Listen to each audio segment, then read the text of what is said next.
welcome to Clair to Learn from Scratch.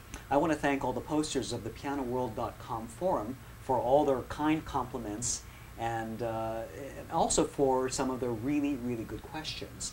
And one in particular I'd like to share with you. This is from a poster named Coffee Lover, and she writes, "One request from me. Could you introduce some tips how to play softly and beautifully? In other words, please help us not just to focus on getting the right notes.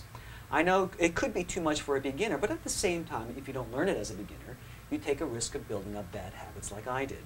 It's been a big challenge for me to remember not to bang on the keys. I've actually hurt my right middle finger joints by playing too hard, too stiff, and too fast. Thanks again." Wonderful question, Coffee Lover. I'm not sure if I can cover all the fine points of creating a beautiful sound. I think other people have actually also requested, how do you play softly?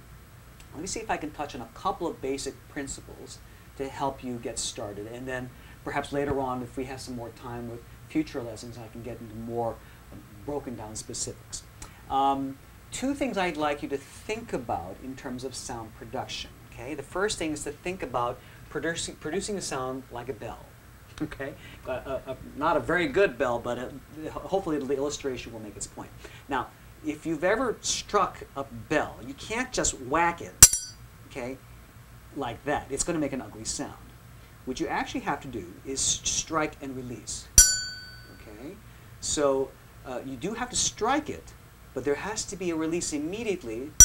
And instead of me forcing the sound on the bell, I'm not doing this well, instead of me forcing the sound on the bell, what you do is you simply start the motion and let the bell take care of the sound by vibrating itself.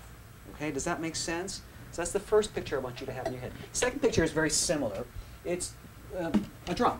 Okay, so here's a drum, and if you have a toy drum, or if you can borrow something, you know, from your kids or from your local percussion room or whatever, this is a great exercise for pianists. If you learn to play the drum, you can't slap and hit like that. If you hit and keep your hand down, the sound will stop. Okay? If you can learn to strike the drum but immediately release, there's an immediate release, there is a looseness, you can't hit it really, can't hit it stiffly. There has to be a fluid release and rebound.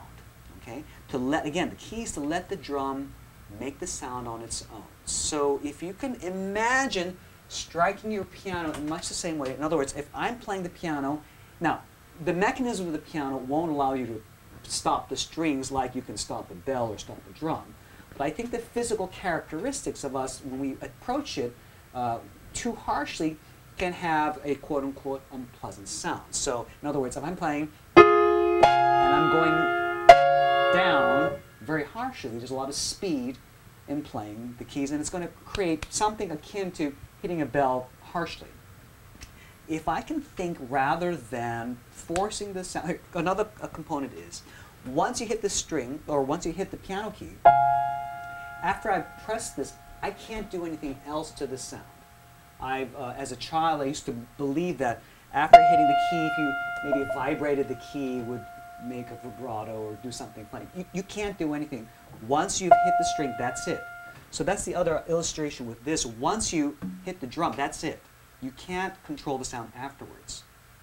So again, to illustrate, if I'm just coming down harshly, or if I'm trying to do something after the note to control the sound, both attempts are going to be pretty futile. So I think what you need to do is think of touching the piano. It is a percussive instrument, but remember that you need to hit it like a gentle bell. So if I'm playing the opening like this, well, that's my personal fingering. Let me do the fingering that I've been teaching. I want to make sure that I really feel the release as much as just pushing down on the keys. Okay. Another technique that you might want to try that'll help you. Two things. First, two other things. Videotape yourself. You may find that as you're playing that you're going to discover things in your posture that may be contributing to a harsh sound. For instance, if you're noticing your muscles are really tense or your posture is really slouched and you're not using the natural weight of your body to create the sound, that could be indicative. And again, it'd be very hard to tell unless you're seeing yourself. So think about videotaping your playing. Another thing you can do similarly along those lines is to download an open source audio recording program called Audacity. This is one of my favorite programs of all time, and not because we're going to listen to ourselves, but because we're going to watch the sound wave. Now, what I mean by that is this. I'm going to go ahead and play through the opening of Clair de Lune, and I'm going to use Audacity to record myself. I want you to watch what happens here. So here's Audacity. Hit the record button, and here we go.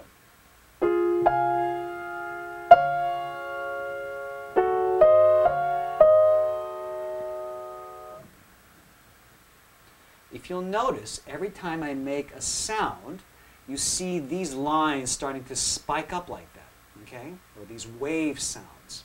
The higher or the larger the wave envelope, the louder I'm playing, okay? Now, if I want to practice playing softer, my goal is going to be making these wave shapes as small and as low as possible. So let's do that again. I'm going to mute this so I don't hear it while I'm practicing. But let's start from the beginning. Let's try this one more time. See if I can make this softer.